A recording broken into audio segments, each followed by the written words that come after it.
జై గురుదత్త, శ్రీ గురుదత్త. గత 6 రోజులుగా నన్ను ప్రతి ఒక్కరూ అడుగుతున్నటువంటి ప్రశ్న అండి.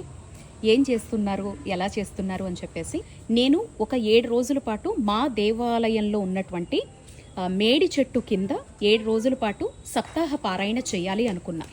కోరిక కోసమా, ఏదైనా సంకల్పం కోసమా, ఇవన్నీ పక్కన పెట్టేస్తే దత్తాత్రేయుల వారిది నేను వివిధ రూపాల్లో వివిధ రకాల్లో ఆరాధన చేసుకోవడాన్ని ఇష్టపడుతూ ఉంటాను.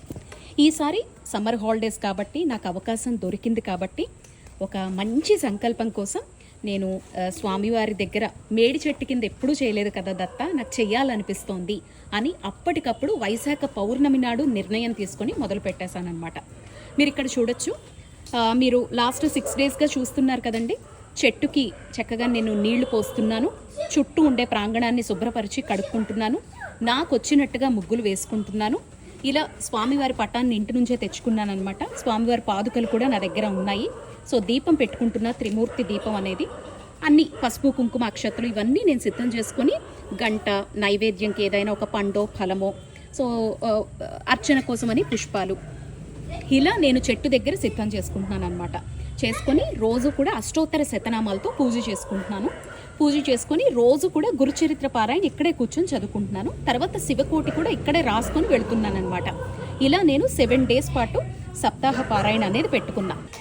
అండ్ ఇలా చెయ్యాలి అంటే కనుక మీ చుట్టుపక్కల మేడి చెట్టు ఏదైనా దేవాలయంలో ఉంటే వాళ్ళ అనుమతి తీసుకొని చేయడం అనేది మంచిదండి. సో ఇలా అరేంజ్మెంట్స్ చేసుకోవడం అనేది ఏ రోజుకి ఆ రోజు మీరు చేసుకోవచ్చు. అయిపోయిన వెంటనే స్వామివారి పటాన్ని పాదుకల్ని ఇంటికి తీసుకెళ్ళిపోయి మళ్ళీ ఒక కిట్ రూపంలో ఎవ్రీడే కూడా తెచ్చుకొని మీరు హ్యాపీగా చేసుకోవచ్చు. లేదు అంటారా, మేడి చెట్టు ఒక మొక్క రూపంలో తెచ్చుకొని మన ఇంట్లో తులసి కోట ఎలా అయితే వేసుకుంటామో అలా వేసుకొని అలా మేడి చెట్టు ముందర కూర్చొని చేసుకున్నా కూడా అలాగే జరుగుతుంది. రోజు నేను 16 ప్రదక్షిణలు అనేవి చేస్తూ ఉన్నానండి. అండ్ ఉపవాసాలు లాంటివి ఏం పెట్టుకోలే, రోజుకు ఒకసారి భోజనం మాత్రం చేస్తున్నాను, పొద్దున్న టిఫిన్ చేస్తున్నాను. మనస్ఫూర్తిగా గురుచరిత్ర ఎంతవరకు చదివాను అనేది మాత్రమే పెట్టుకున్నానండి. సో చాలామంది అడుగుతున్నారు కాబట్టి చెప్తున్నానండి. మీకు అవకాశం ఉంటే నాలాగా అరేంజ్ చేసుకోండి, టెంపుల్ వాళ్ళు పర్మిషన్ ఇస్తే.